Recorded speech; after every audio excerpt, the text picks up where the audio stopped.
So can I welcome members, invited guests and the public both here and watching on the webcast to today's meeting of the Economy Committee. Today's meeting's topic will be on the London Economic Action Plan partnership. We encourage anyone to take part in the discussion on social media using the hashtags Assembly Economy and London LEP.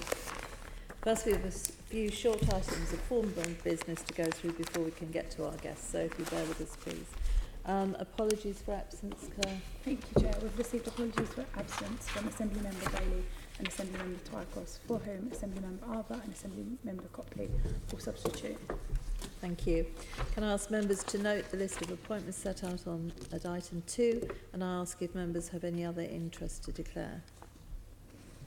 No, thank you. Can we agree the minutes from our last meeting held on the 10th of July? Agreed. Thank you. Can we note the outstanding and completed lists of actions? Great, okay.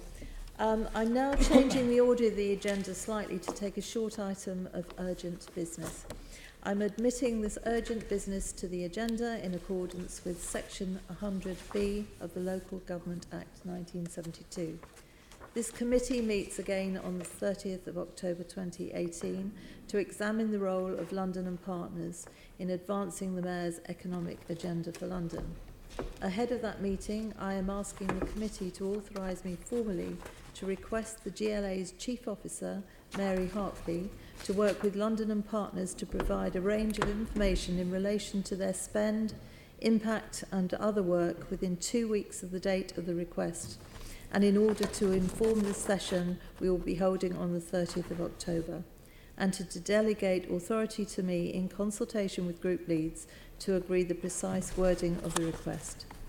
I am admitting this as an urgent item, as this is the last opportunity before that meeting formally to agree the request in advance of the 30th of October meeting.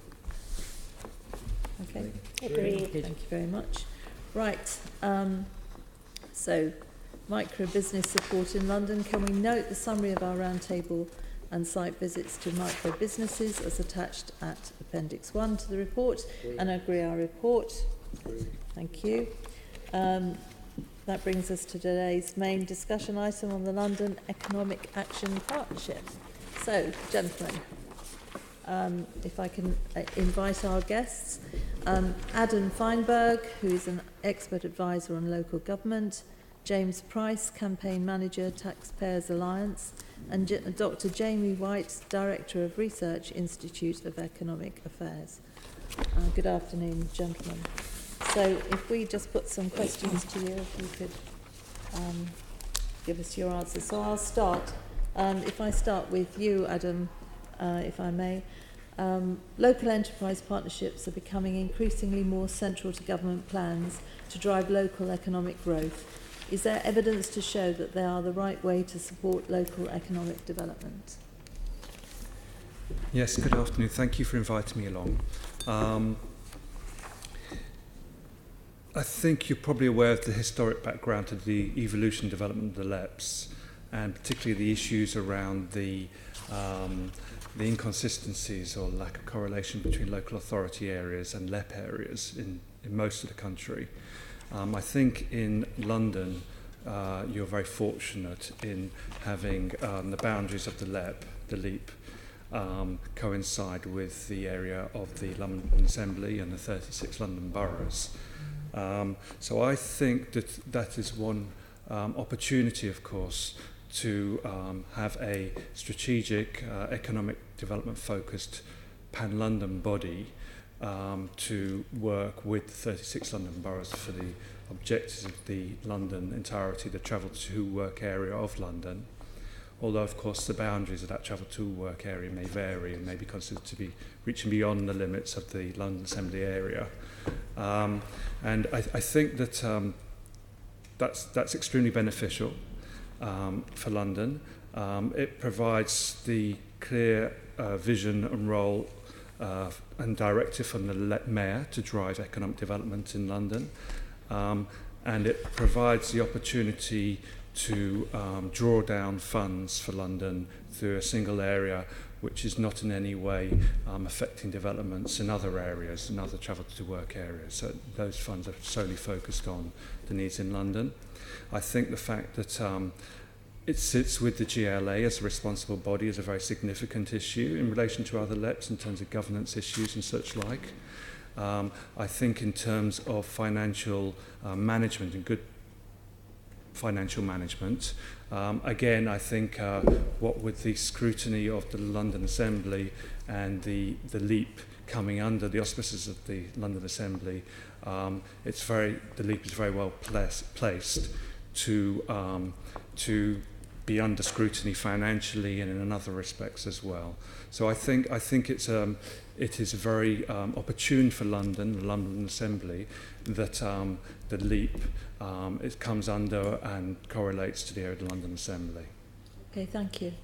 If I go to James Price, have you got any other comments to make to this? Thank you. What I find principally concerning about the general concept, first of RDAs, which were then abolished, and then now LEPs in general, is the idea that people in a central bureaucracy or any kind of public sector body are somehow better placed to position these various funds into driving economic growth. So at the moment, the three of us are sat looking at the City of London across the river from us here, one of the greatest engines at diverting and positioning capital and finance in the world, in the history of the world, and why it is that we're taxing perhaps that area and all of the people in this city, some of it then going to some of the areas that I've been looking at, and I can give some examples later on, why it's received wisdom that it is these bodies with their issues around transparency and not necessarily a killer profit motive in there to help drive efficiency or transparency or decent returns on investment, then we're just letting the private sector get on and do these investments in the first place. So that's my principal concern with the whole concept of these LEPs. Okay, Dr. James. I was going to say something rather similar to James. You probably won't be surprised to hear. I'm not sure if you're going to come to me with specific questions later, but I would summarise my concerns about these kinds of schemes in general by saying that they're unnecessary, inefficient and unfair. They're unnecessary because there is no market failure in the United Kingdom with regard to getting capital to good investment opportunities. We have a very liquid capital market, huge number of people working in it. There is no market failure for government intervention to remedy. So it's unnecessary. It's inefficient, not only for the kinds of reasons that James pointed out, which is that the people making the capital allocations don't have any skin in the game, as the expression is, and therefore make their decisions on rather perverse grounds often, what you might call economically irrational grounds. They favour certain businesses for various reasons other than the profits and losses that are in prospect. They can afford to do that because they're not personally going to suffer the losses if they get it wrong. So it tends to lead to inefficient allocations of capital. And then it's unfair, I think, as well, because what ends up happening is that particular companies that, for whatever reason, have found favour with the people who allocate this tax-funded money, effectively get a gift which gives them an advantage over their competitors. And this is wholly contrary, I would say, to the British preference for fair play. So that's a summary of my objections to these kinds of schemes in general. Okay, well, we're going to ask some more specific questions, so if we get on to that, and then we can flesh other things out. Caroline. Yeah. Thank you. I just want to respond to what we've just heard, because I think there are an awful lot of Londoners who I speak to who are absolutely helped and enabled to run micro-businesses in this city, which actually contribute to the economic activity. And it's really important that as a city we don't just deal with the people over there who've got access to huge amounts of capital, but that also that we look out for those people who are not don't have access to capital but want to be able to trade, run a business and contribute to the economic activity in our city. So I just wanted to put on record kind of difference of opinion there. But I have a question for Adam Feinberg, which is, what do you consider are the strengths and weaknesses of the LEP as a mechanism for bidding for and distributing government grants to support economic development? Okay, yeah, thank you for that question. I think that, again, historically looking at the origination of the LEPs, they evolved, and before them there were the local strategic partnerships. And the issue originally with the local strategic partnerships is that they didn't have income or couldn't draw on any statutory fundings to promote economic development. With the LEPs, there was regional growth monies and so on. And then more recently, we've had European structural funds going through the LEPs. And actually now, as we know, there's significant amount of income and expenditure through the LEPs, through the LEP. As I understand it, there will be a replacement. If there is such a thing as Brexit, there will be a replacement for the structural funds from the EU. And I imagine that they will be channeled through the LEPs, because that is the movement, the direction of travel to focus on activity at strategic level through the LEPs and through programmes and expenditure. I think that there are issues around different tiers of government in different places around the United Kingdom. I've already talked about the overlap between the GLA and the London councils as 36 borough area. There are 32 actually, not 36. 32. Were there 36 at some point? Sorry. Anyway. 33 with the City of London. Anyway, don't worry. We know what you mean. So I think the issue there is, in terms of effective expenditure, is that there is funding going through other tiers as well for different pots of money, national money, directly to local authorities, to regional alliances in the West London, in the West End, in East London.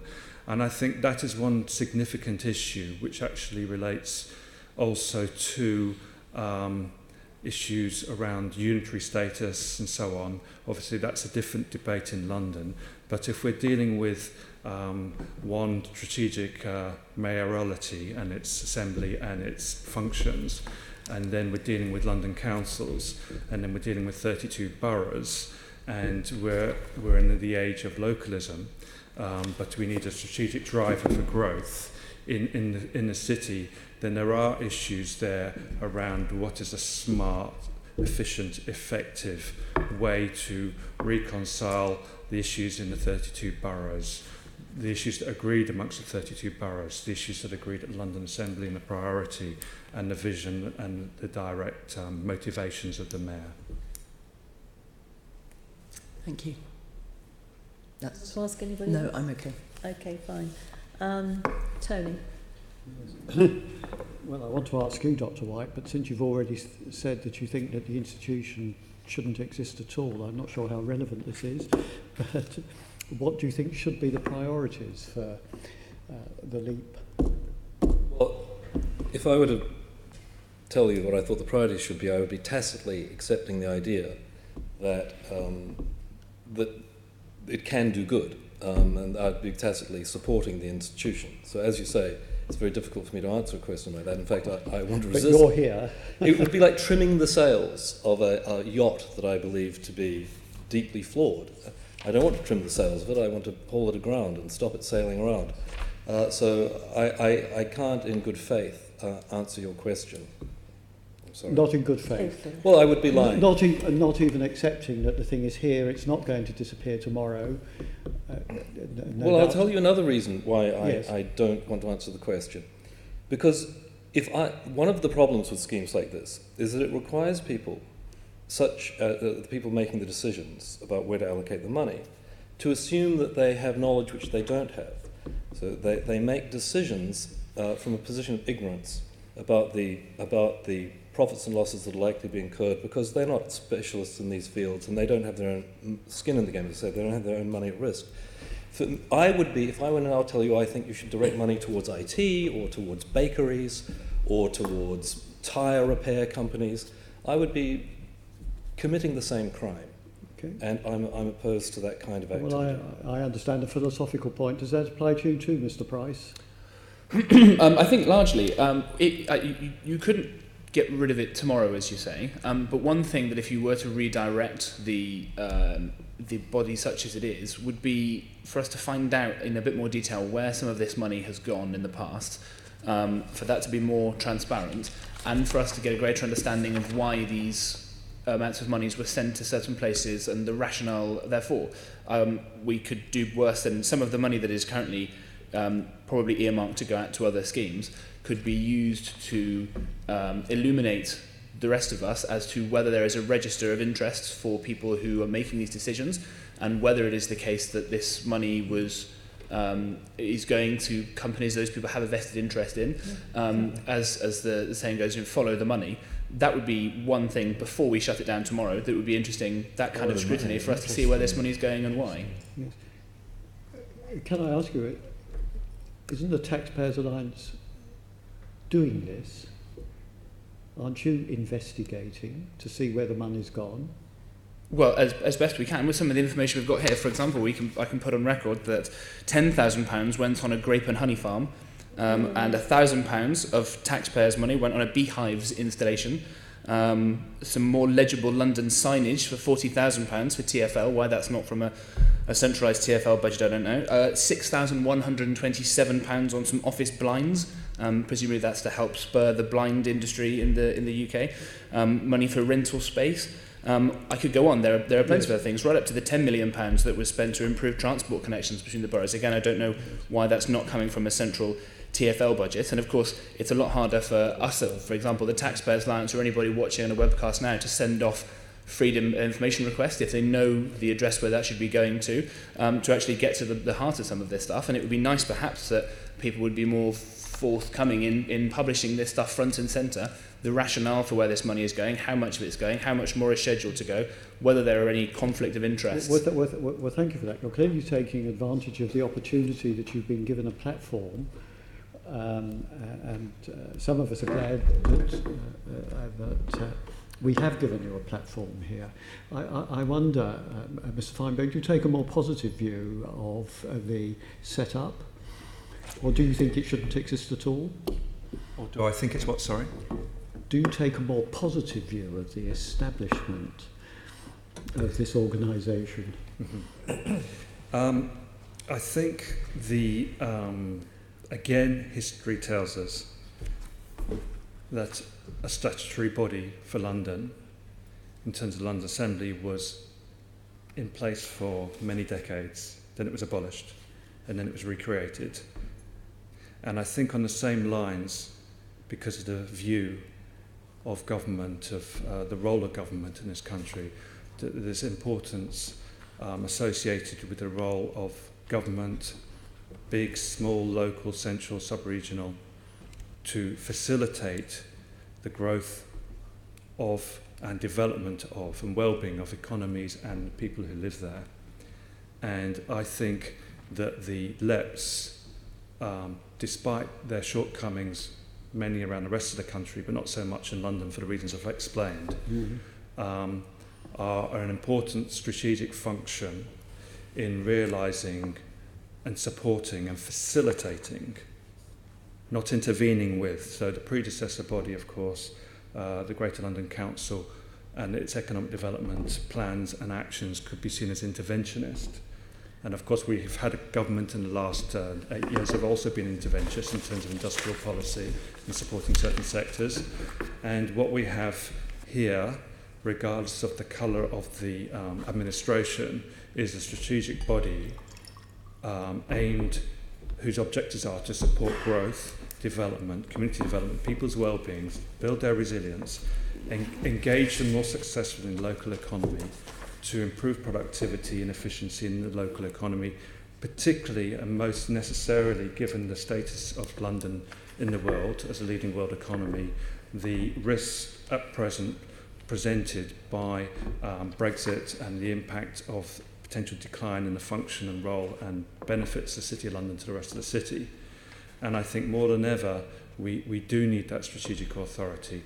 And in terms of governance, I've referred already to the fact that it comes under the Greater London Authority and the good oversight that would provide. We're giving it respectability.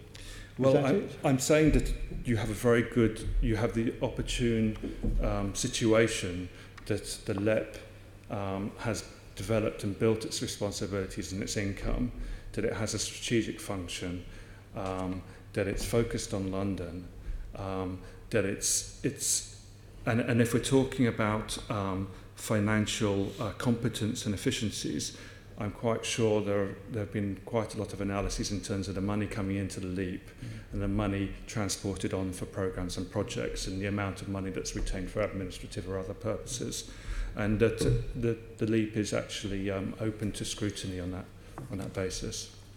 Thank you very much. Not really sure that I can pursue this one any further, given the clear binary split. If 3 people can have a binary split between the members of the panel. So that's it, really. Right, okay. Clearly there has to be, if there's, I recall, I think it's about £44 million that goes to the LEP, or thereabouts from memory. Clearly, if that is going to be given to London to look after businesses, etc., there has to be a body of some description separated to direct the money for certain causes. Do you not agree with that principle at all? Who are you speaking to? Sorry. Well, we'll start off with James. Yeah, well, I mean, again, if you're going to continue this idea that it's a complete given that this money must be shoveled out the door, then of course it has to be spent as transparently as possible. I fear that, Mr. Agrawal, we got off on a bad hook there. You said it's the taxpayers' and that's not doing some of this work. We're absolutely trying to. More accountability in taxpayers' money surely is always a better thing, and we're trying to help highlight where some of this money goes. Will you tell us where you get your money from? I'm wholly supportive of what you want to do, because clearly, I can't remember whether it was your phrase or Dr. Whyte's phrase, you will have skin in the game if you're spending money on research. And I have to say that your revelation about the vast bulk of the money being spent on things which TfL should be spending money on, I would have thought actually was worth looking into. If your description is correct as to how that money is being spent, I can't for the life of me think why it isn't TfL. So you've got a hit there anyway. Fabulous with me. See, this proves that sunlight is the best disinfectant in these cases. Again, if we have to have this money being spent, it makes all the sense in the world. Anybody watching will realise that we have to know exactly where it all comes from and where it goes. And to the, I'm sure, a well-intentioned point about where anyone else's money comes from, you'll, I'm sure, appreciate there's a world of difference between money that is voluntarily given to causes and money that is coerced out of people in the form of taxation. I still think we should know. There's also a question of interest. And if an influence. An influence. And if donations are made in large sums by people who don't know who they are, and you are scrutinising other bodies in which they may or may not have an interest, we don't know, do we? My skin in the game, of course, is that my council tax has gone up every single year I've lived in London. Yeah. But if you're funded by people who have a particular agenda, and one of their agendas may be to do with things we're talking about today, I don't know. Would that invalidate anything I had to say about the idea of greater transparency? For example, and I forgot, by the way, I forgot the £200,000 that's helped London with a Dock Beach summer event party, for example. Transparency means it's a two-way thing. You're accusing this organisation of being insufficiently transparent, but how do I know that the questions you're putting about it aren't inspired by one of your major donors? And if that were the case, even would that invalidate anything I had to say at all? Well, it may do, or it may throw a different light on it. The idea that less money should be going to these business interests. And by the way, the lack of transparency means that it's very easy for businesses to get their hands in these things. I don't know how the tendering process goes. No one seems to know how the contracting for this money goes. So it would be very, very easy for anyone who was wanting to lobby or be dodgy to get their hands on any of this money, and none of us know. That's the rub. We don't know who's funding you and whether it is relevant to these questions. Right. Yeah. May I answer the question, the original question as well? Because it's something I. What I would do if you must allocate 44 million a year, what I would do is I would allocate it by lottery. That's to say, just randomly allocate it to businesses. And the reason this would be an improvement on the current system is that first it would be fairer, so there wouldn't be some people arbitrarily favoured. But more importantly, when government grants are available, and this is a rule all around the world, what happens is that the various people who might get their hands on this money spend a certain amount of money on trying to get this money. They put effort into receiving the grants. And the effect of this is, since many people apply for the money and only some get it, the total cost of trying to get your hands on the money often becomes a big portion of the total money allocated. There's a professor in the United States who has written about an experiment he does in his lectures. He tells his students, I have $100 that I'm going to give to somebody in the class. I want you all to bid for it. Put a bit of money in an envelope, and the highest bidder gets the $100. Well, he tends to make a $50 profit out of this. And so this is the problem with this when you say there's free money available, people spend a lot of money to get their hands on it, and the net effect of this is often that more resources are wasted on the effort to get your hands on that money than the money itself. So it's a terribly inefficient way of allocating capital to businesses. And as I say, if you must do this, which I think is inherently corrupt business, nothing to do with transparency. All the points James is making, even with the best will in the world, it ends up being corrupt. I would just randomly allocate it. That would minimize the costs and minimize the injustice.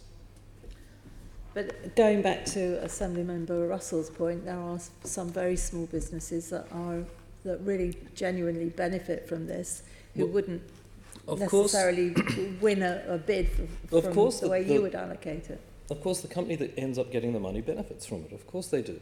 The person who ends up winning a lottery benefits from it.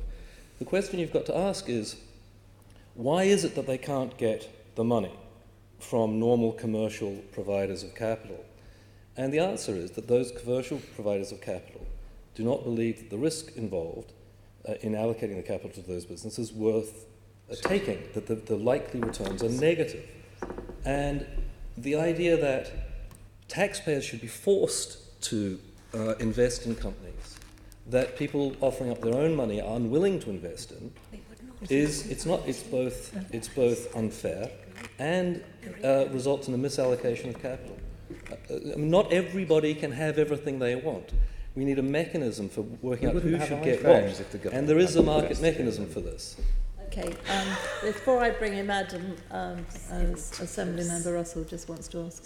I just want to say that what you're proposing is that this city, the Mayor of London, has takes no interest in public purpose, in trying to make sure that we have a thriving economy. What you're proposing is either something completely random or winner takes all. And actually, when you have a lot of losers, then you have social problems, you have all sorts of problems for our community, for our society. So it just seems the idea that you would just leave it to chance just seems quite extraordinary. So in the normal, I'm opposed to this allocation of money at all. But in the normal course of events, when banks, let's say, lend money to small businesses, it isn't random. It isn't a matter of chance. They assess the merits of the enterprise. So I'm not suggesting that it be left to chance. I have no idea where the winner-takes-all idea came from. Winners, in a competitive markets, it's very, very difficult to take it all, because if you start to take it all, people come and compete with you and take away a large portion of it. So I don't...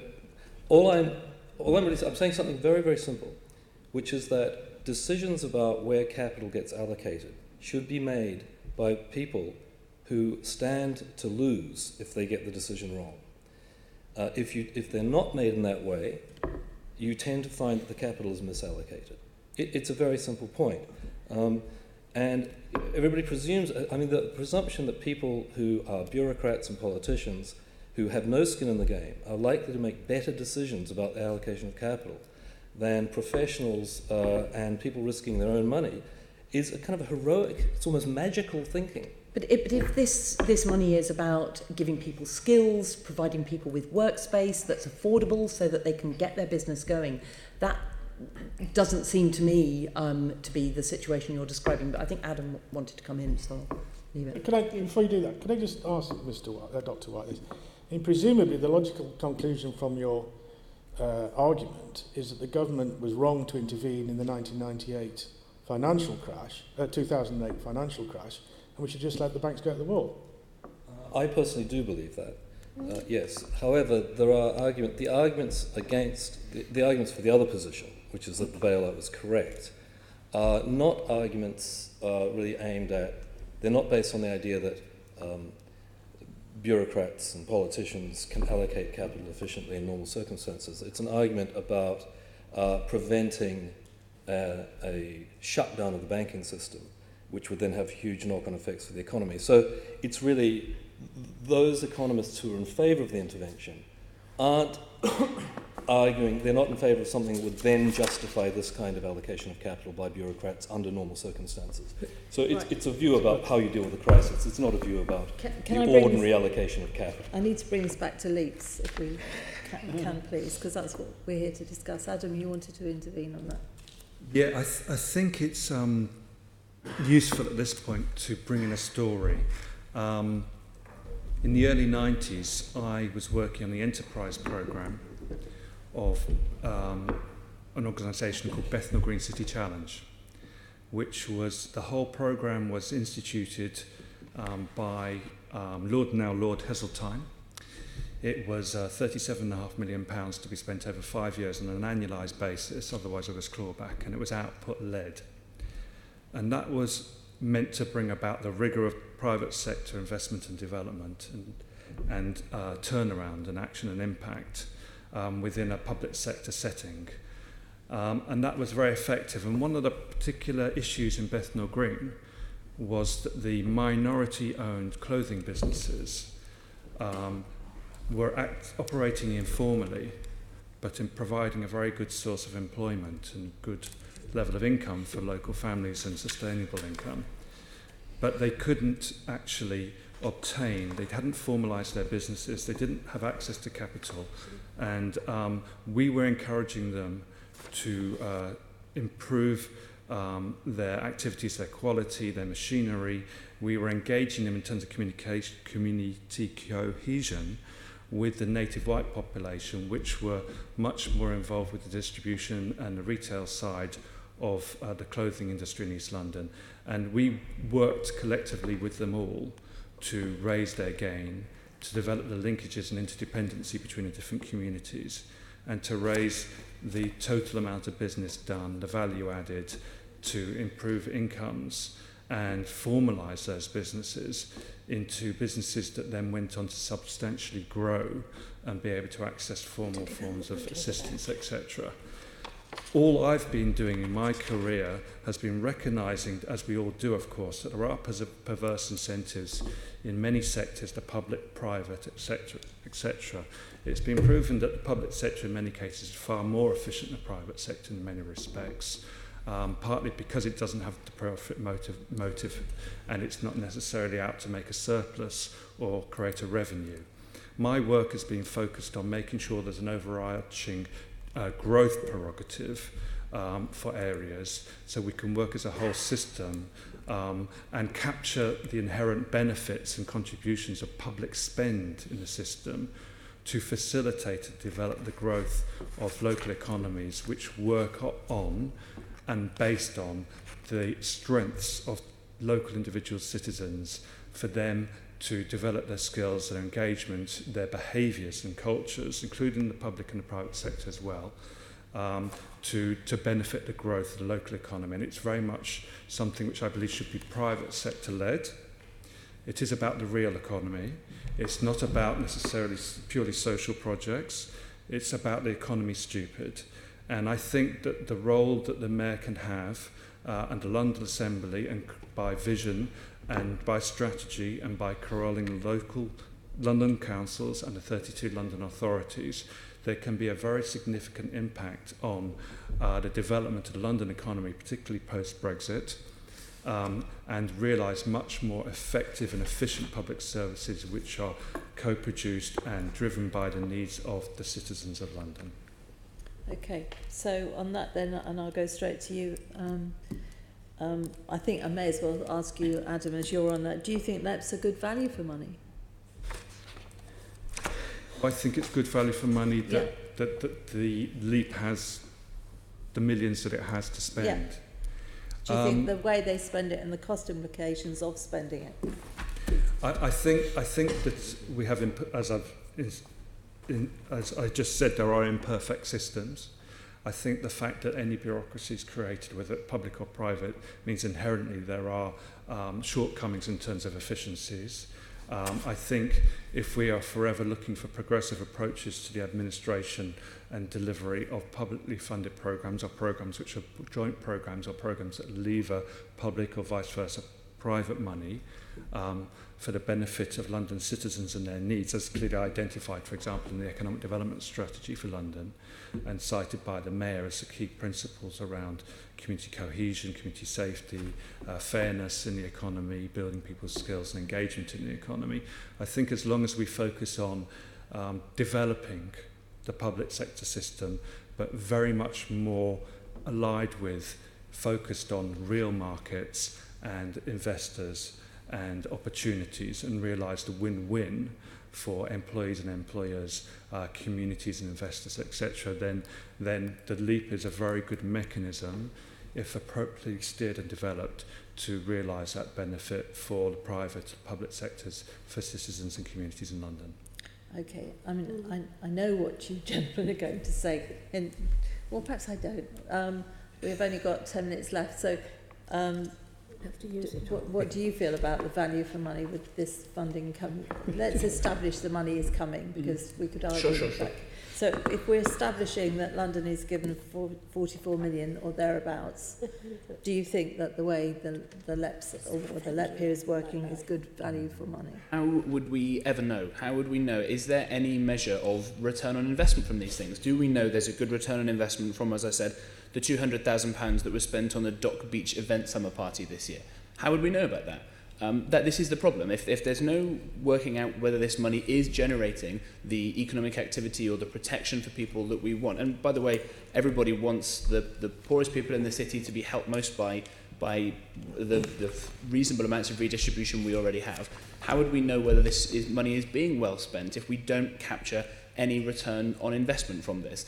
If any of you could prove to me that this £44 million being allocated by LEP delivered a better return on investment than whether that 44 million was left in a mixture of the businesses being taxed, the evil bankers investing in growth, or on individual families and individuals spending some of that money they would keep otherwise on the priorities that matter to them, holidays, toys for their children, education, books for themselves.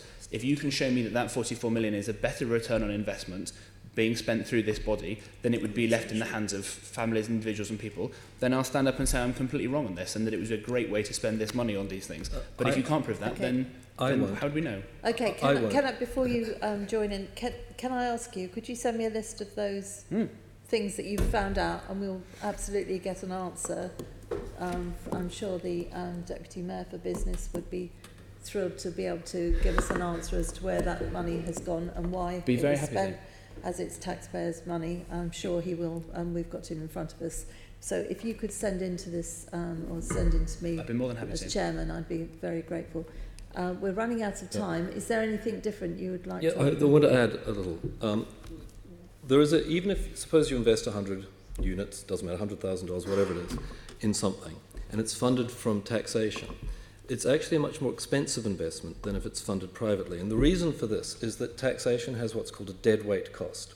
So for every dollar, I'm a New Zealander, every pound of money raised by tax places a drag on the economy. So it's not clear what that is. Economists try to work out what the deadweight cost of taxation is, but at the moment, given tax levels in the UK as they are, it's probably in the order of 10 to 25%. But we've got to... Hang on, this is very important because it means that an investment funded out of taxation is inherently more expensive and a drag on the economy in a way that an investment made privately isn't. So even if the return of the company is the same, it's a less efficient way of funding that company at an aggregate economic level. So I was saying, even if James's test were passed, I would still be opposed to it, opposed to this kind of funding of investments. Okay, fine. Tony, do you want to ask your question? Well, no, because can I say it's very unusual for us to have philosophical debate. You know, does the invisible hand actually work, and all this sort of stuff, which I think is what the two James are saying. In general, therefore, how would you scrutinise expenditure? Are you coming here and thinking that, because of course this is a scrutiny committee, that what we're doing by your definition, because we're paid for by the taxpayer, is in itself a dead weight and shouldn't be done? I wouldn't say that everything, of course not. The Taxpayers Alliance is happily on the record of saying that public spending could be about 30% of GDP.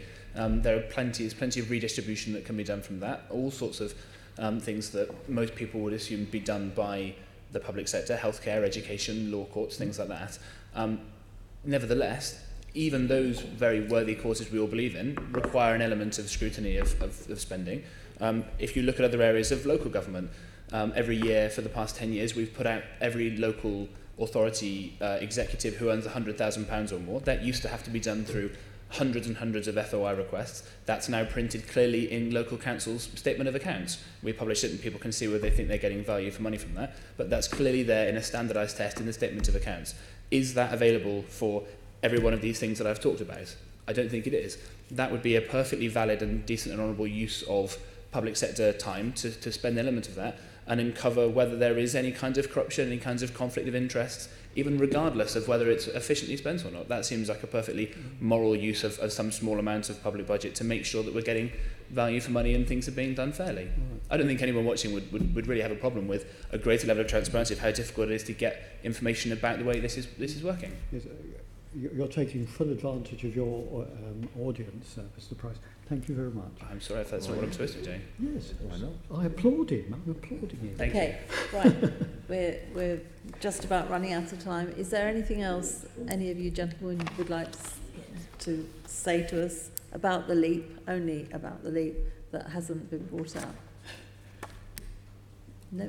How aware are any of you of these various elements of spending? Have any of you got any... This is not a leading question. This is an open question. I don't know. Have any of you had any input into any of the allocations? These are an open-ended question. I'm not asking for an answer now.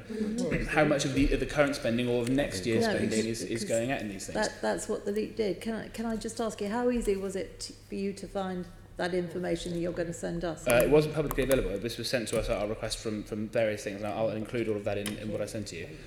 But metaphors of bloods and stones. I was wondering how you'd found it, and I haven't. So I was quite irritated with myself there. So it hasn't come from anything that's public? It's nothing that's publicly available, no. You can't go on to www.leap.com/anything and find this. No, I know, I've tried. And how much better would it be if that were the case? You wouldn't have to see us here again necessarily. But again, I make the comparison between this and local council's statement of accounts. That took a lot of evil, nasty people like me constantly sending FOIs to get this stuff out there.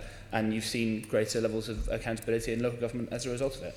We're all just trying to help this be more honest and accountable. Okay, well, it's for sure that we all agree in transparency. So thank you, gentlemen, very much. Thank you. Thank you. We're going to move on to our second panel now, so I'll say thank you very much. Thank you very much. It was wait for a minute. unusually very interesting. I'm sure it's not unusual.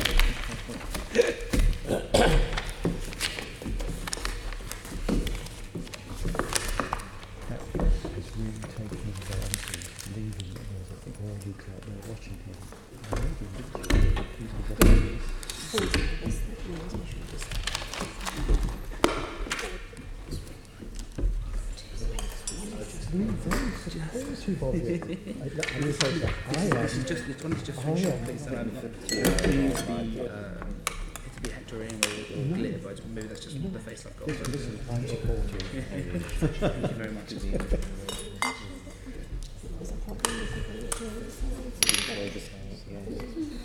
Because when I sent it, suggested to investigate true. I wonder what the Deputy Mayor thought of that.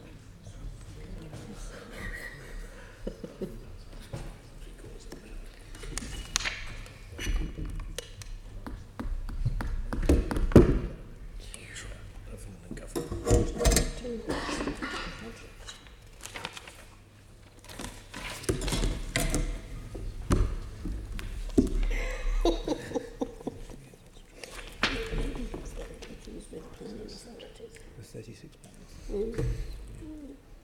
it's easy to get confused. I think so. Yeah, I'm confused all the time. That's quite an interesting question.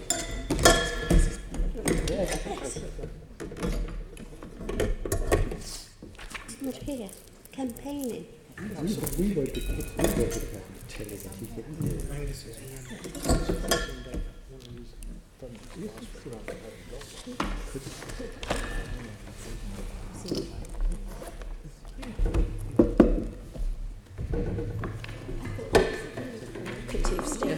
I'm just going to why don't you send him by letter? I'll tell you what the problem is later. But you're doing all of two, aren't you? I'm doing until 2.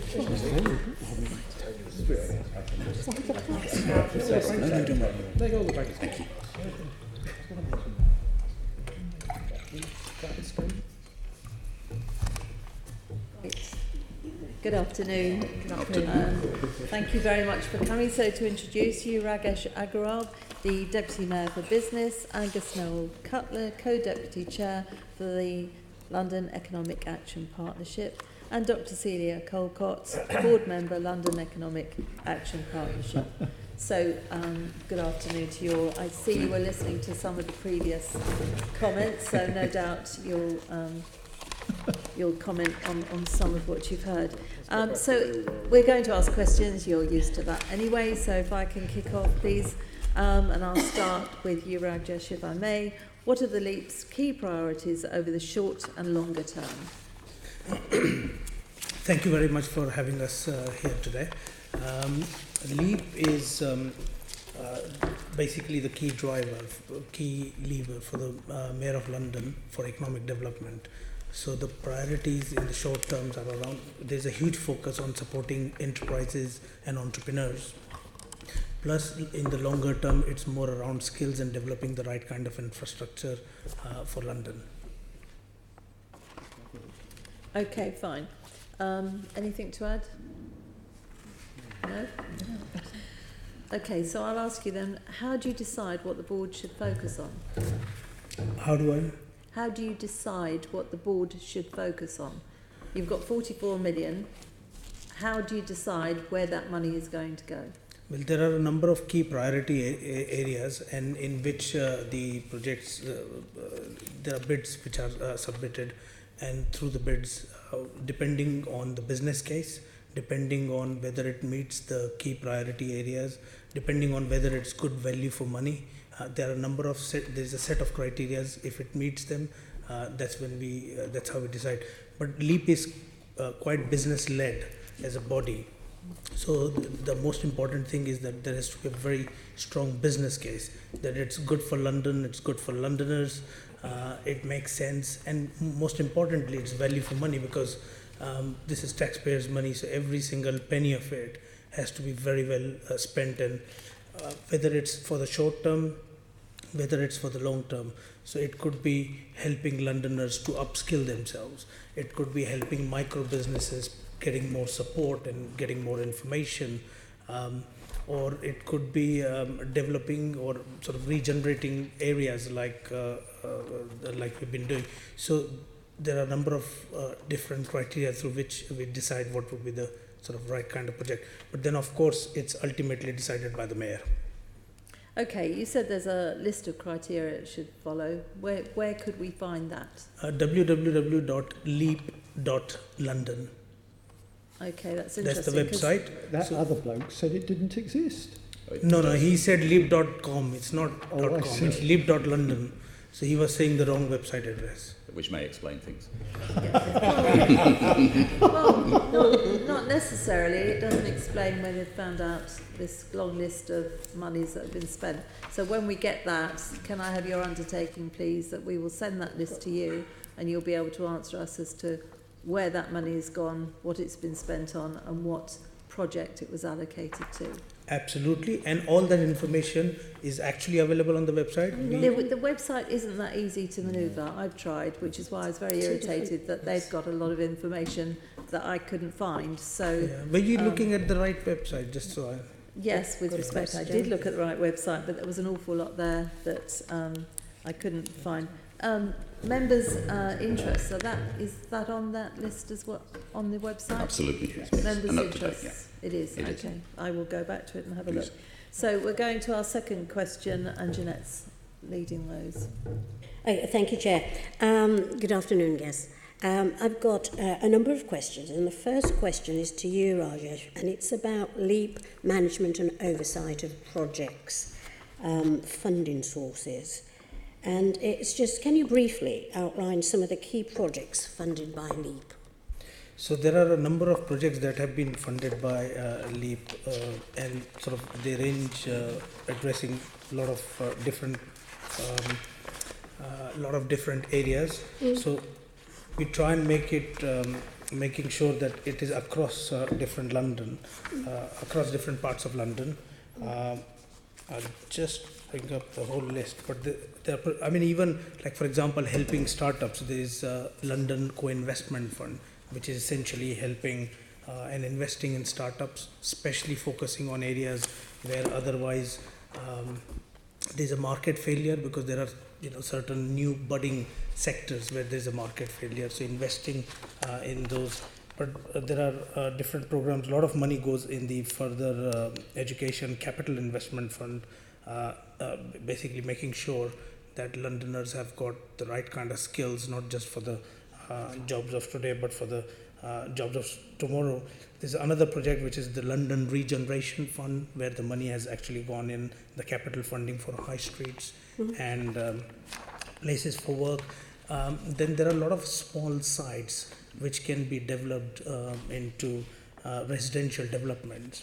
And again, big developers tend not to be interested in that, but there are a lot of small developers who could do very well in that. So we've got a project called Small Sites, Small Builders, and so on. So there is a whole range. I'm very happy to, all these projects are again available on the website, and very happy to share more information. Right. And of interest to us, and clearly from someone who was sat on our last panel, are the transport-related projects. And I think it's the only sensible thing I heard was the question about why do you fund a transport, not the major capital ones in the first instance, but there were examples of small, clearly transport-related projects, and I think also Tony raised it. Why would they come from LEP and not out of Transport for London's budget? So I couldn't I don't have sight of every single thing they mentioned about some lines and things like that, which I'm unaware of. But on this particular transport project, it was actually not done by LEP, it was done by LEP under the previous administration. We haven't... Right. It was transferred to you. So how do you work with Transport for London to make links with capital projects? Do you do that at all now? Or so if there is a strong business case, if it is leading to it could be, outcome could be in different ways. So could it be sort of building new homes, it could be creation of new jobs, there could be a number of things. But again, all the projects that we have mostly done, this is all around good growth. It's making sure that London economic growth is inclusive. Might I just make one small comment? Thank you very much, members. An example might be in the Small Sites Fund, where we've been at strategically trying to release some land for development. Some of that is TfL land. So there is a discussion there between officers and officers about whether that land can be released. So there's that kind of strategic response to an intervention that the LEP is essentially driving as a consequence of its own discussions around mayoral strategy for London. But you'd be working in partnership because they all fall within the mayoral strategy. There wouldn't be any transfer of funds in that instance, would there be? In that particular instance, no, because that's money to enable the release of that land. I don't think I could comment on the partnership because the LEP is actually an independent body. It has business members, which we're both members. And in that sense, we don't work with TfL. Would that be a fair... That's right. And just perhaps to amplify a little bit more on your TfL question, I think Rajesh was talking about the West Anglia project, which was the predecessor project, which we know very well. There will be other things that may be badged TfL with a smaller price tag next to them. They will be things which actually are, in collaboration with TfL, it'll be surface things, it'll be connection things, which absolutely do firmly fall in LEP's remit. But there wouldn't be a big project for TfL in themselves, if that helps clarify. And we would have transparency about this. If you went to the right website, Absolutely. you would be able to find it there. Yep. That's so if I can just add, if I may, central government obviously is very much orchestrating the LEPs in England, and they did a deep dive on our London LEP and the 37 other LEPs. Come into the deep dive in a minute. I'll come back to you about deep dive. Sounds so interesting. Let me just go back to Rajesh and say, how do you ensure a balance between the larger scale infrastructure type projects and the smaller projects? Because we have information about, you would expect us to have, your projects that you've funded, but how do you balance the spend between the large and the small? So the key criteria is good growth, so there has to be right balance between large. So for example, some of the work that is being carried out in East London, we think the entire London can actually benefit from those large scales projects. But ultimately it has to result into jobs, it has to result in growth and more employment, apprenticeships and those sort of things. So with that in mind, there are different allocations. Now again, micro businesses and small businesses, they are struggling in a lot of ways. I mean, we look at what are the key challenges of some of these businesses. They struggle to get customers, so it's important that they get the right kind of support for them to expand the business. They are facing challenges, for example, in getting an office space. So we provide them help so that they can renegotiate their existing lease, or if they are signing their first lease, they get right kind of legal advice. So those are small projects, but they go a long way in helping small and micro businesses. So it could be as small as that, but as big as some of the big, like the Royal Docks, which is very, very exciting area. Okay, and a couple of comments were made again from the previous panel about, well, your fitness, I suppose, to exist, the body, but also I suppose that would challenge the expertise that you bring to your role, because you are the deputy mayor. Buck stops with you. So can you just remind us about your business background and what you bring to this role? Yeah, I mean, it's quite strange. I mean, one of the things that was commented by the sort of previous speakers, and I found this after, because I had a very successful business before I joined public life, and I've given up a lot to join here. And first thing that I noticed coming in public life was, it's not all about money. People join public life. There are people who are actually willing to spend years and years of their life with not profit necessarily in their mind, but actually a sense of public service. So my own background, I came from India in 2001 with hardly anything, 200 pounds in my pocket. I'd never been on a plane before, never been outside India before, but I came to London. And then in 2005, I set up my own business with a laptop, which became one of the fastest growing companies in the country. And then I'm here in this role with an opportunity to serve the city that has given me so much. And with my expertise, I believe that I can help London businesses. Okay. And just another related question with your expertise. One of the witnesses we had suggested that you would do a better job if you allocated your funds by lottery. I mean, why not? What do you think about that? What do you think about that? We sort of have your annual amount and we have a lottery. What do you think about that? I'm not in favor of lottery because I've seen that enough in my childhood. That somebody is born in a poor family, somebody is born in a rich family. Yeah. That is lottery as well in some kind. But we don't tolerate that, do we? We try and fight that, and we try and bring social justice. So it's not just about lottery. Well, my constituents would have a real problem with the lottery, but I see the chair wants to come in. First, Tom wanted to come in then, but if I may just say... My point's been covered, thanks. Oh, has it? Yeah, Fine. yeah. Well, then all I will do is to say that I think the comments that were made before were not based as an accusation at you, Deputy Mayor. There was a comment that sometimes maybe people make decisions on specific projects when they don't have the expertise in that line of work.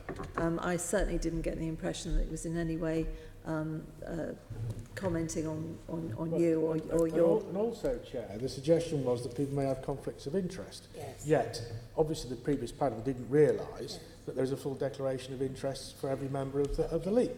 And equally, I suspect they didn't realise how many people have got business experience on the LEP. The majority of the board. Exactly. The majority of the board. And I don't think they've done their homework, frankly. And I think one of our jobs here today is just to bring some balance to this discussion that we're having. So thank you so far for the answers you've given to my question. Right, if I can carry on, Chair.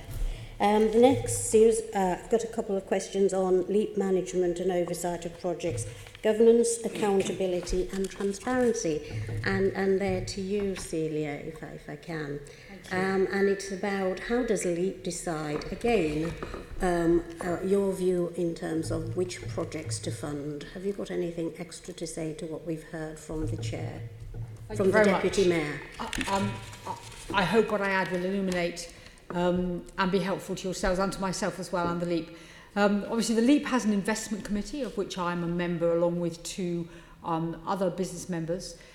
We scrutinise the projects that are being brought within any given scheme. So one thing to bear in mind is there are a number of schemes which have the source of funding that determines the size of the funding and to some extent what it can be spent on. So a very good example, for example, is the Schools for Londoners Capital Fund, which has only a particular allocated area it can go to, which is capital around FE colleges.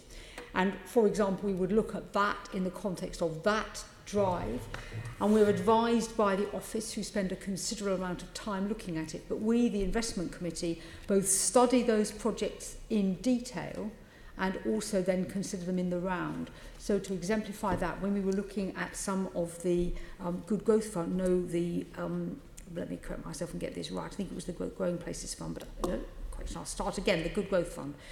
We had a look at projects by region. We studied, I studied those for the northeast of London, and we discussed each one in detail and considered the scoring that had been given, which was a combination of scoring against value for money, deliverability, really important is deliverability. And for those of you who don't know, I have a background not only in industry but also in public sector funding, and deliverability is incredibly important. And they were scored against other criteria as well, and one would then look at those and risk too, because obviously something could be incredibly attractive as an option but represent an enormously high risk. And in contrast with what private sector money can do, you have to be careful when taking risks with public money because it's taxpayers' money.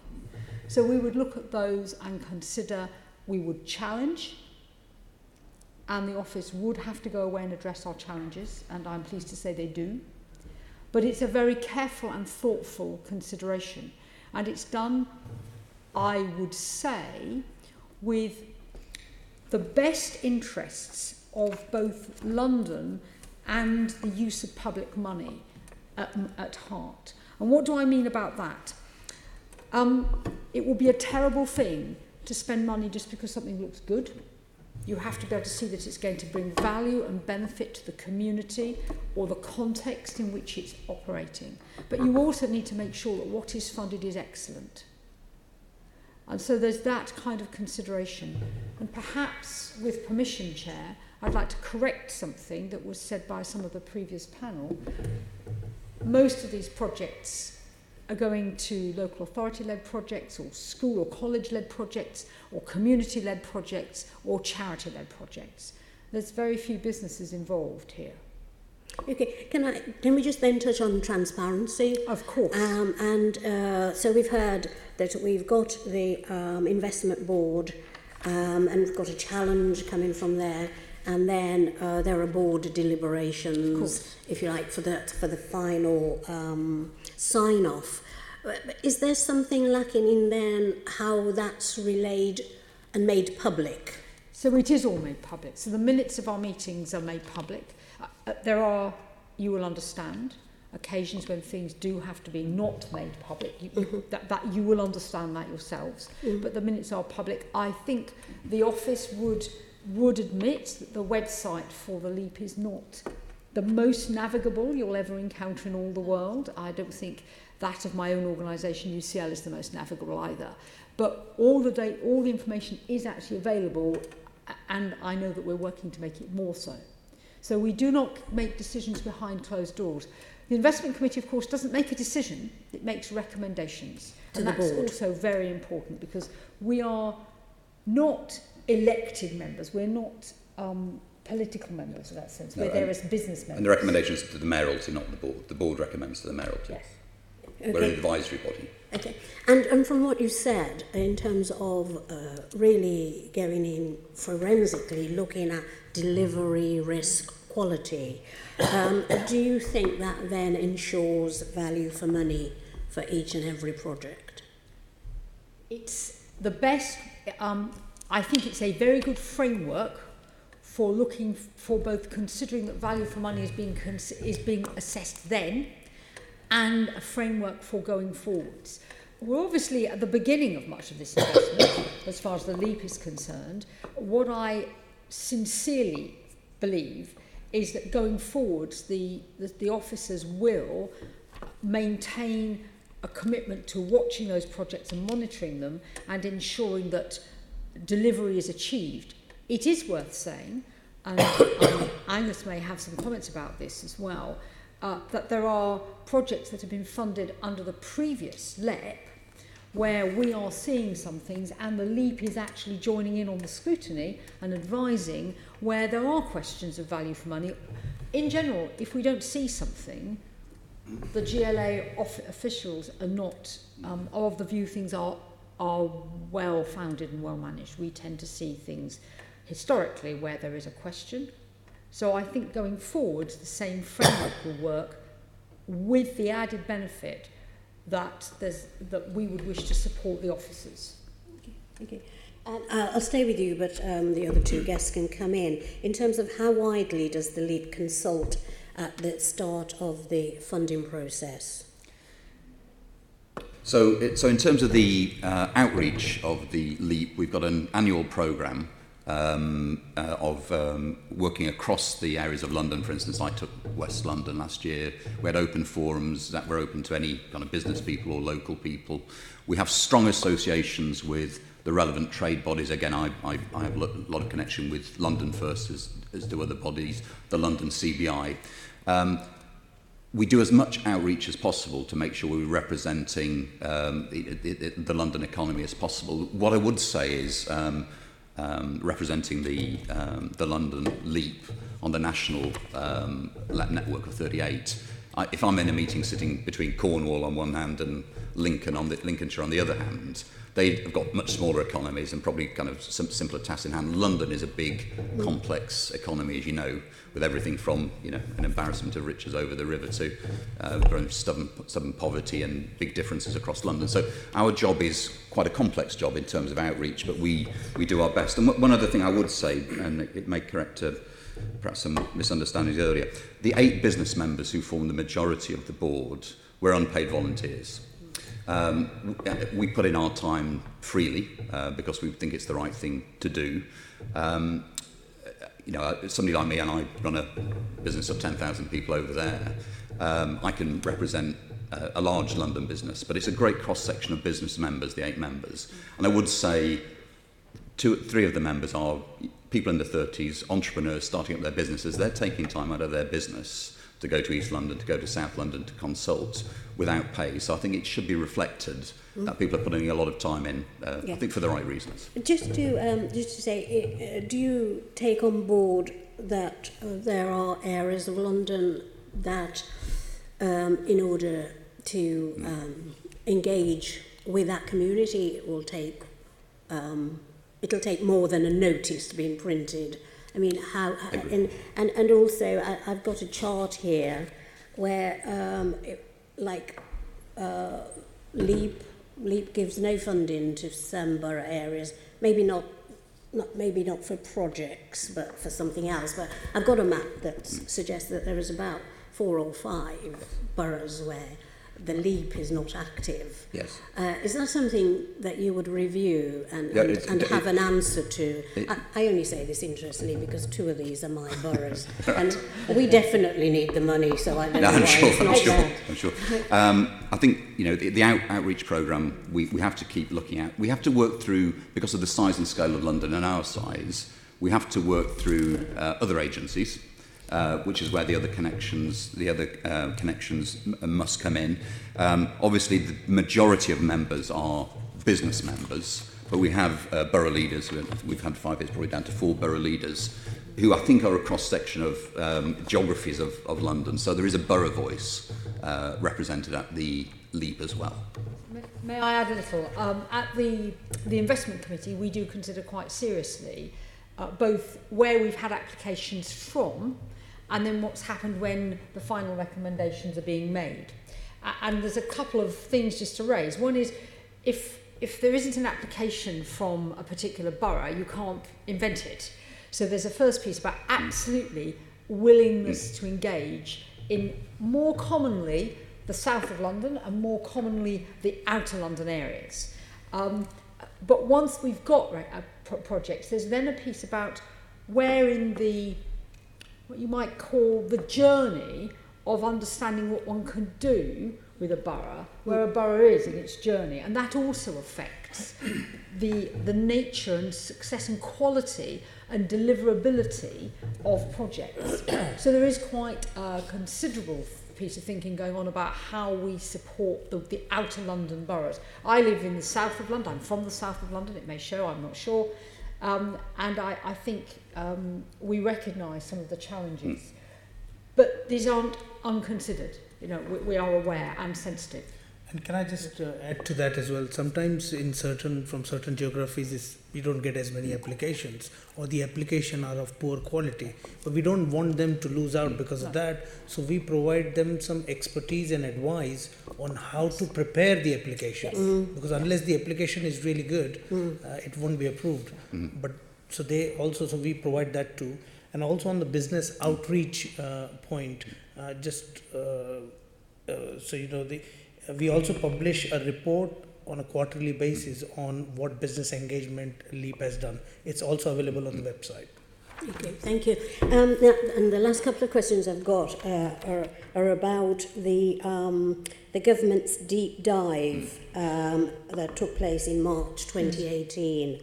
And it was a part of the government's ongoing review to strengthen the role of LEPs. And Angus, you mentioned it, so let me come to you and ask, what was the outcome of the deep dive carried out on the London LEP in March? So, thank you. The outcome of the deep dive, and I think the areas we're speaking about, overall it was, I think, positive. In areas we're talking about, which is transparency, accountability, independence, conflict, we scored good overall. And in some areas we rated outstanding. Now, that's not to, and I would have to say, in the context of the LEPs around the country, not all scored that way. There's quite a major overhaul of the LEP world going on at the moment. But we're not complacent, because there were some recommendations that we've taken on board from the recently published government review, and I won't go into all of them, but one was that we all LEPs strengthen their business membership to be 75% of the board, and we're majority, but we're looking for 4 more business members. And again, something that came out of the review, the deep dive, put us in a very strong position in terms of the diversity of our business membership, in terms of gender being 50-50, in terms of age, in terms of small businesses as well as large businesses like mine being represented. And we'll be very much looking forward in those 4 candidates coming forward to actually increase the diversity. Other areas where we're going to do some more work is, and this is really in the national, the English context. The government's asked us to take out overlaps, within geographic overlaps within the LEPs, because there are about 20 or 30, depending how you look at it, overlaps. So we're looking at, obviously, the geography now. London is relatively simple. We do have an overlap, but which will straighten out. Generally, the actions that government are taking, I think, are very clear and very easy.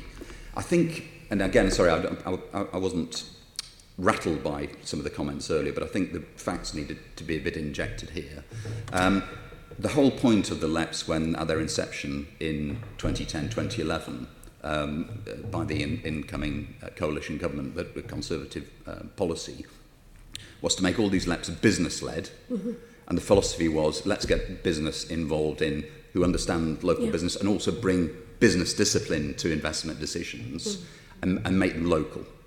So that's been the philosophy right across the piece. And I think that was probably not very well understood in the opening remarks, that we're all LEPs, are business-led lenses on the local economy, and actually we're there to make sure that the money is spent sensibly to grow the economy for the benefit of everybody. Yeah, and lastly, Rajesh, what really came out for you from the deep dive, and what something that you're going to really push to ensure that you move from good to maybe outstanding? Well, again, there were some changes. I'm very glad I actually welcome some of these changes. For example, we being more business-led, so having even more business representation is fantastic. I very much welcome them. More diversity, and the idea to also standardize LEPs as well, because otherwise, like we saw in the previous panel, the understanding of LEP is quite poor among people, and if there is standardized, perhaps people will be able to better understand how LEPs function a bit more. So that came out very, very clearly. Thank you. Okay, thank you. Before we go to Tom, going back to the previous comments, so if we can just give comfort for anybody watching this, if anybody has got a conflict of interest with any of the projects going that are on your board, they, I assume, as we all would, declare them, and they are removed from decision making. And indeed, I've recused myself from some decisions this year. That's great. Okay, I'm pleased to hear that. And going back to the website, which, as you've admitted, is not very good or not very easy to navigate, there were some things that we wanted to know that I couldn't find. If I can't find them, can I write to you, Deputy Mayor, for answers on things? That's great. Okay, we'll go to Tom now. Thank you. Thank you, Chair. Yes, moving on to transparency, how do you ensure that your operations, so things like project fund, which projects you fund, the amount of funding you allocate, are as transparent as possible? Don't know who wants to kick off with that. Celia, well, let's start with one piece, and I think other people will add to it. Well, first of all, obviously, the process of inviting people to apply is open and public, so that it's absolutely not a process whereby you have to know a mate. There's nothing like that at all. It's an open process. And again, I come from a background where I wouldn't be prepared to be involved in something if it wasn't open. So that's the first thing. It's open and promulgated. The second thing is, in that process of being open, the officers are always there and willing to talk to people and talk them through ideas. So that's very important, because you can say, here's an opportunity, but somebody can look at it and say, I don't know how to engage with it. So there's a piece there of support. Then you have the process by which an application is considered. So you have to have clear criteria, and those are accessible for how an application is considered. And then you have to ensure that it isn't an individual alone who looks at that application. So when we're looking at the major programs, these start inside the GLA, and it's several officers will look at those and consider them and score against a clear set of criteria. That is what comes to the investment committee. So what we're trying to say is that it's available. First of all, people are aware, they're supported, they can test and challenge. There's always, therefore, the ability to, if we said no to a project, and there has to be an explanation as to why that can be done. That's a very important part of transparency. I think there's another important piece which, as Angus has said, we recommend, we don't decide. So that's going back into a wider system through the LEP committee itself. I've talked a little bit about the challenge the investment committee will give. I'd be delighted if you came and watched it. I don't think the investment committees are in open session, but the discussion is vigorous, I would say, very vigorous, and we're very clearly committed to good outcomes. There are a couple of other important points to pick up about transparency. One is this thing about if you aren't experienced applying, you may not produce a very good application. Rajesh's Deputy Mayor is correct. There's a small amount of funding goes into what might be called in my world Pathfinder projects to help people be supported to learn how to do this next time.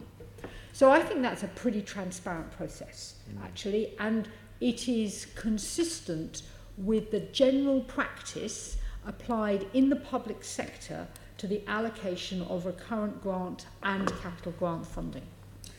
And what about, that's sort of from the point of view of kind of applicants, from the point of view of the public, who want to see where, you know, taxpayer money is being spent. Is that information available? Is there a list of the projects you're funding, and can I get to it easily on your website? I hope I'm not going to be killed by anybody by saying when you find our minutes, it's all there.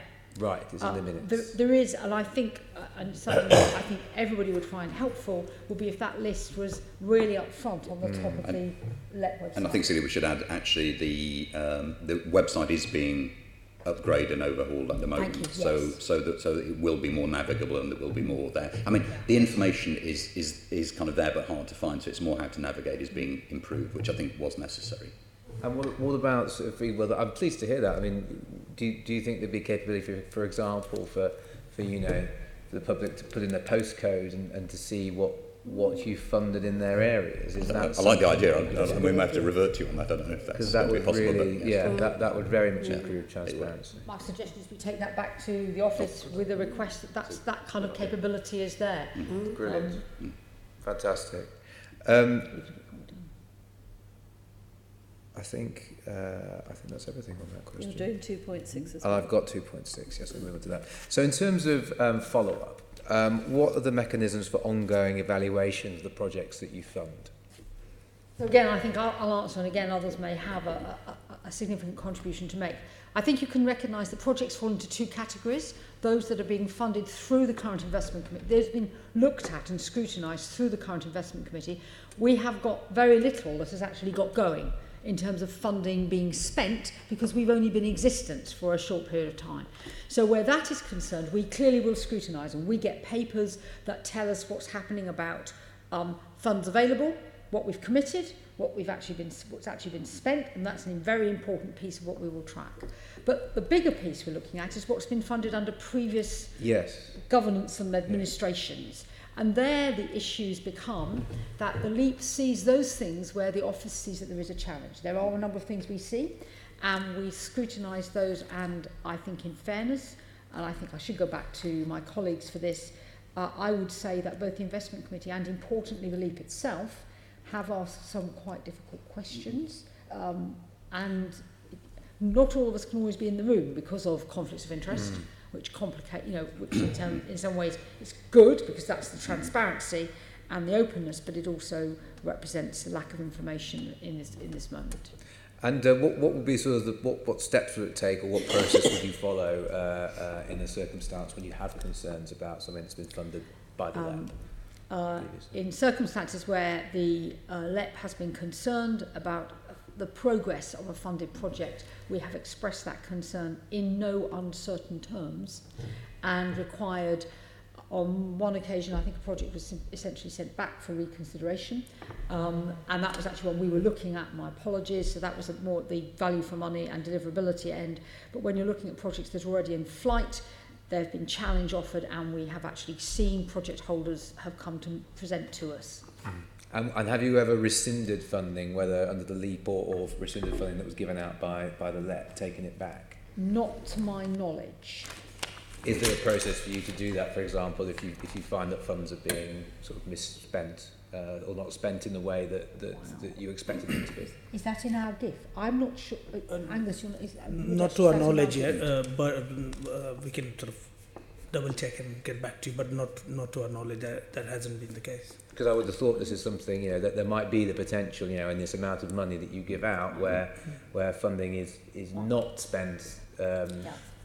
But the money is also spent in phases, so money is not just sort of released in one go. So of course, unless the project progresses, they wouldn't sort of receive any further funding. Right. I think in governance terms, it wouldn't be in our gift to rescind the funding, but it might be in our gift, Angus, to say we recommend that an intervention is made. Yes. Okay. Yes. I mean, just to perhaps give it a bit more colour as well. In terms of government's overview, obviously we talked about the government, the deep down. One of government's urgings to specifically to our LEP, the LEP, is to be perhaps a bit less cautious in disbursing money. So acting on that, we're looking at how we can actually really look at each project on a very much on a level of risk. Some things are kind of no-brainers, low risk. Let's go ahead with them. A lot of it's about phasing. It's also about the relative complexity of projects in London versus other LEPs. But actually, if in terms of government oversight, they're encouraging us to be less risk averse, in fact, rather more risk averse. And actions are in place to have a bit more of a sophisticated way of gatekeeping, like we would in the private sector on risk, and what risk we're prepared to take. No, I'm just surprised with the money that goes out that there's never been cause to sort of take any back, because I think in sort of most kind of major grant schemes there'd always be instances where something has not been spent properly. I think the implication of the government's view is actually that's not happening because the gates are probably high. Right. I see your point. Yeah. And at what point does your sort of oversight and evaluation come to an end? And you say that's it. Is there a final project kind of milestone? Well, I think the implication of us actually looking at the previous layer, the tail of the previous mayoralties projects tells you they don't sit neatly in one mayoral term. Yeah. So we will deal with whatever is residual from the last mayoralty until we finish our job. Okay. Thank you. Thank you. Caroline, your questions. Thank you. I want to pick up on the Growth Hub. And first of all, Rajesh, for you, has the Growth Hub reached its March 2018 success targets that were set in October 2017?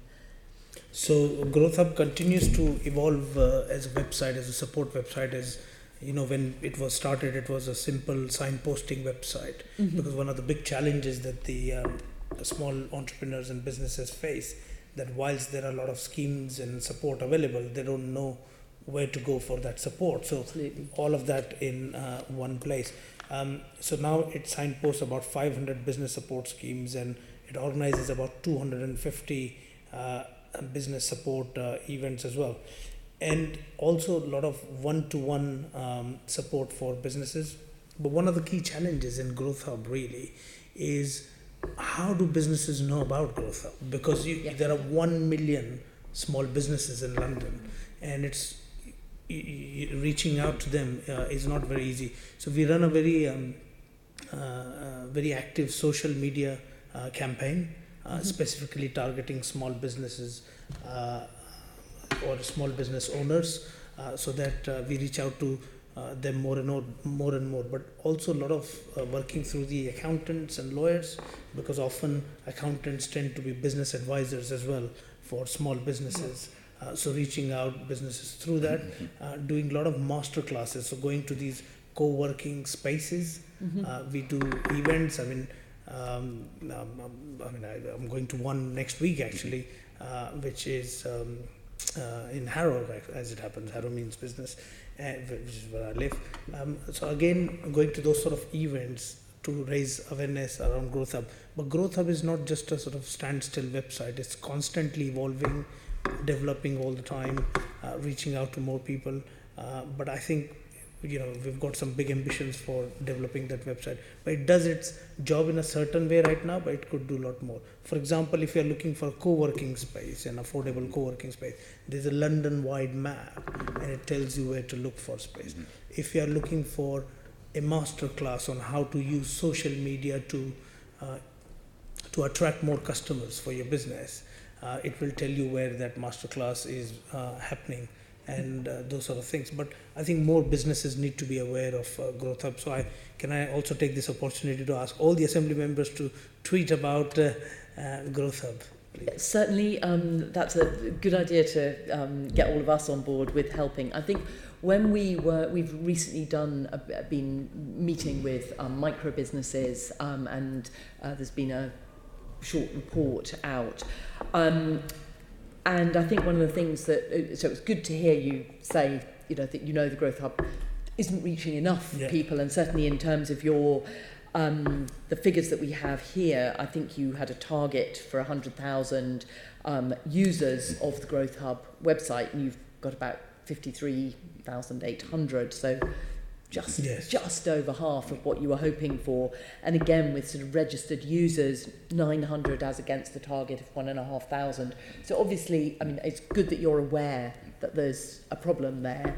But I wonder, what apart from asking us to do more tweeting, one of the things that we heard when we were meeting with micro businesses was that actually they're very often so busy running the day-to-day stuff of their business and staying afloat that actually they don't have time for searching around for help, and also they don't necessarily know how to use social media, or may not be, some of these businesses are, maybe doing sort of messy trades or quite practical things.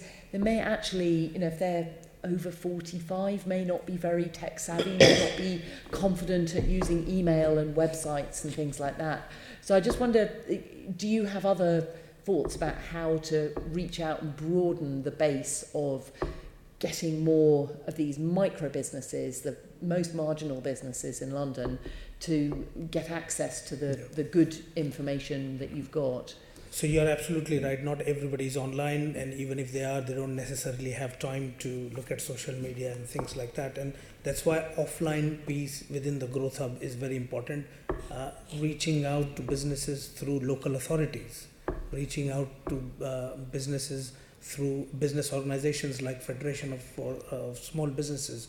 We work very closely with them. In fact, recently we have formed a small group of small businesses who will advise on what new functionality to be added on Growth Hub website. And FSB is quite actively involved in that group as well.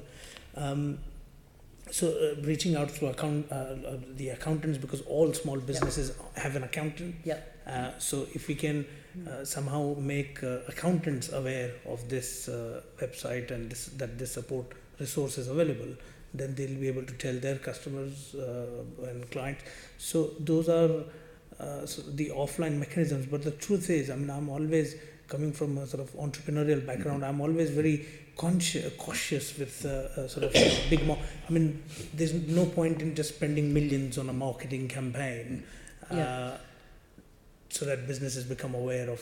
So we need to be more creative and try and not go overboard with our sort of marketing campain around this. But actually find, but actually, sort of build on working with accountants and other people like that. The other thing that kind of connects to technology and sort of changes, we are seeing kind of new technologies which are disruptive to businesses. People supplying, sort of Amazon can deliver stuff to people very, very quickly. Now that's a business opportunity for some businesses, but it's also a challenge for some of the very conventional businesses. And just have you thought about the LEP helping micro businesses to develop some kind of collective online presence, or to kind of deal with those kind of disruptive technology challenges? That's a good idea, but I mean that also sits in the skills as well, isn't it? For example, do they know how to use social media? Do they know how to? So even if Amazon kind of websites are opportunities for small businesses to sell their products on, but they may not necessarily know how to use it. So again, upskilling is very, very important because frankly, all these technological changes we can't stop, and we shouldn't stop them from happening. What we need to do is equip our entrepreneurs and small business owners so they are able to adapt and take advantage of it rather than being threatened by it. So a lot of it is around developing the skills and also providing them with the sort of finance and things like that. We are actually looking at launching a separate fund which will provide some working capital loans for micro and small businesses specifically. Is that a new fund? Yeah, that would be new. When are you expecting to launch that? In the new year. In the new year. Yes. So, okay. Well, when you do launch that, would you please send the information about it? Could I just elaborate a little bit on the skills question? Because some of the business members of the LEP have actually had a role in working with Skills for London working group, in a way being one of the voices of what the demand side is in the not next year, but 5-10 years of skills in London, because we know we're going to need, because of the technological waves that you're quite rightly describing, we know we're going to need a lot less of some skills and a lot more of other skills. Yep. So we've been helping to inform that. So I've been a member of the London Skills Commission, which and so bridging between the LEP and the London Skills Commission. We know we're going to need a lot more softer skills, a lot more coaching skills, counselling skills. We're going to need less kind of manual skills. We've got quite deep into what businesses are saying they're going to need more of or less of, and that's really important for Londoners, because there's no point actually spending money on developing skills which are going to be redundant in a few years' time, and we've been helping with those discussions. Skills definitely sounds really useful. There's a few kind of things that you were launching this summer, I think, a business-to-business mentoring program for SMEs, and also launching a Meet the Buyer program from the Growth Hub, launching late 2018. The business-to-business one, which launched in the summer, can you say a little bit about that, and also a bit about the Meet the Buyer program? Yeah, so Meet the Buyer program currently is focused on retail and clean tech, but we'll hopefully expand it into other sectors as well. But it's an opportunity for small business to find new customers, mostly larger businesses, because often small businesses find it quite hard to sell to big businesses. And we ourselves are a big sort of procurement body, GLA family, TFL buys billions of pounds worth of stuff every year. So why not give opportunity for small businesses? So it's the Meet the Buyer program is essentially bringing potential buyers, generally large corporates, so using our convening power to bring them in the same room as the sellers, which are generally small businesses. And because it says on here that it's launching late in 2018, has that already launched? Or we've already had a couple of events taken place around this. But also another important point you mentioned around, can we do a website? And this is sort of slightly outside the LEP, but I think it's worth mentioning, is we are currently in the process of developing a website for small and medium-sized businesses on how to cope with a Brexit, which is sort of no deal scenario Brexit, because frankly government has published a lot of technical papers which are, as the name suggests, highly technical and very difficult to sort of for a normal small business owner. So what we need is a very simple AI based program, a website where they can actually get simple answers to their simple questions. And we are working on that. We'll be launching that later on in the year. Is it, so before Christmas? Yes. Okay, thank you very much. Thank you. Okay, Andrew. Yeah, well, Brexit's what I was going to come on to, so that's quite a good lead-in, really. And if you can find simple answers to simple questions on the website, I think you're doing very well indeed where we are now. I wanted to ask you about the EU structural funds, which will cease if Brexit happens, and switching to the central government replacement. How are you preparing for this, and do you think we're going to lose out as a result? Well, we are working, we are developing sort of local industrial strategy which will sort of help us really make the case, and it will sort of feed in the government's industrial strategy. But what is good for London? And I think you make absolutely very, very important point, because there's no guarantee. We don't know if the money that we'll receive from the UK Shared Prosperity Fund would be less or more or equal to the amount of money we are getting right now. And I think in a post-Brexit world, it's very important that we receive money for the growth of London. And that's why we're using that as an opportunity to make a case to the government for this. But sorry, Angus, I mean, just to say, it's really high on our agenda, and there's obviously different factors at play, but being a good LEP, so if the LEP being a good LEP is actually really important, so in terms of compliance, but also being a good LEP in terms of outreach to other areas around London and actually beyond London. So a role we haven't mentioned that's really important to us is spending time with other LEPs where we're along economic corridors. So a number of us have spent time in Leeds, we've spent time with the kind of the neighbouring LEPs. That's going to be very important to actually show that we don't just see London as an island when it comes to the funding, but we're working with other parts of the country via the LEP. I know at different levels we'll be doing that across the GLA, but that's a very important thing for us to signal.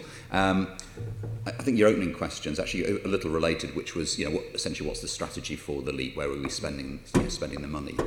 It's not being done in a vacuum. It's got to be done alongside the economic plan for London, but also the government requirement that was in the manifesto, and it's been reiterated by the Prime Minister and the relevant Secretaries of State, that the LEAP plays a role with the London LEPs, along with the others, in actually being the local, helping the local industrial strategy. So obviously a job to do is align our economic development strategy for London with the local industrial strategy. And that means we've got to have a seat at the table, which we're doing. So we're spending time, I spend time on the English steering group for the LEPs, and we're very engaged with that discussion, because it's really important from a London point of view, particularly how in the way that London's sometimes seen, politically and economically by the rest of the country, that we're there and we're good citizens. So we've got quite an important role to play there. So the structural funds obviously have their own rules and regulations about what you can and can't spend it on. What you were saying, the implication is that the government shared prosperity fund may well have different rules and regulations and restrictions on what it can be spent on. Certainly meetings we've had as LEP chairs with the Prime Minister, I think the intimation was you can expect the same quantum, but actually how we apportion it could be different. So we could see things losing, existing recipients or projects losing out. Yeah. It's perhaps useful to say that this is one of the moments where having business members on the LEAP is very useful and very important. Because for all of us, in different ways, London being an outstanding success is a part of why we're in London and what we want to happen to London. And so we have a collective commitment as the LEAP business members, but also as representatives of our sectors, that London continues to thrive, because without London thriving, it's an absolute driver for the UK. And so I think what we're seeing, the challenge around the Shared Prosperity Fund, and it's fine if it's the same quantum, but difficult if it's not allocated in a moderately similar way. We see that repeated in other contexts, so there's a real collective aspiration to work with the Mayor and anybody yourselves and others to promote the value and benefit of London as an economic and cultural and social driver for this country. When do you think you'll get to know what the rules are for the Shared Prosperity Fund share? I'm sure, I read the minutes of the last economic committee you had when you discussed Brexit. It's about as clear as some of those responses. But it's related as well, isn't it? So isn't the proper answer, your guess is as good as mine? No, wasn't it? So. But when actually will the EU structural funds actually finish? Will they finish as in March next year? We come out, they pull the plug, or is there a runoff? I don't know. Well, I think if there's a deal, Yes. there's a runoff. I think it's what happens if there isn't, if the plug's pulled. I'm not sure. I think everything. Bear in mind, I come from the university sector and we're sitting with the same problem. I'm not sure we understand anymore what's going on. So to put it this way, if there is the transitional deal, then presumably this will be part of the transitional deal. Yeah. If it's no deal, plug's pulled as of March, whatever it is next year. I don't think we know. So, in some ways, what we can do, and it's the approach we've been taking, is just practically getting on with business as usual in terms of what, in terms of the processes we've got now, and then making sure we've got our voice at every level, in national government, and playing our little part as the LEP to make sure that the point that Celia makes about the importance of London to the economy isn't forgotten. The wider British the economy. same problems affect all your businesses as well. Yes. So there's not much longer to go, is there? Okay, thank you. Well, I'm thrilled to hear you talking up London. London is indeed a wonderful city, and I'm absolutely positive that come the end of March next year, the world is not going to stop. We will continue to be a wonderful city, and we Very will cope. high bar to set. And we will, and we will continue to cope beautifully. It won't be a complete disaster. I have every confidence. So thank you very much for your comments to us. We're very grateful. I will be writing to you, Deputy Mayor, with the things that we spoke about before. So finally, can I ask the committee to note the report and the discussion with the invited guests and delegated authority to me as chairman in consultation with party group lead members to agree an output from the meeting. Can I ask the committee to note the updated work programme for 2018-19 Assembly year as set in paragraphs 4.2 to 4.5 of this report, to agree its priority topics for the work programme for September to November 18 and delegate authority to me as chairman in consultation with group leaders. Right, date of the next meeting is Tuesday 30th of October at 10 a.m. in the chamber. There's no other business. Thank you very much. Thank you. GLA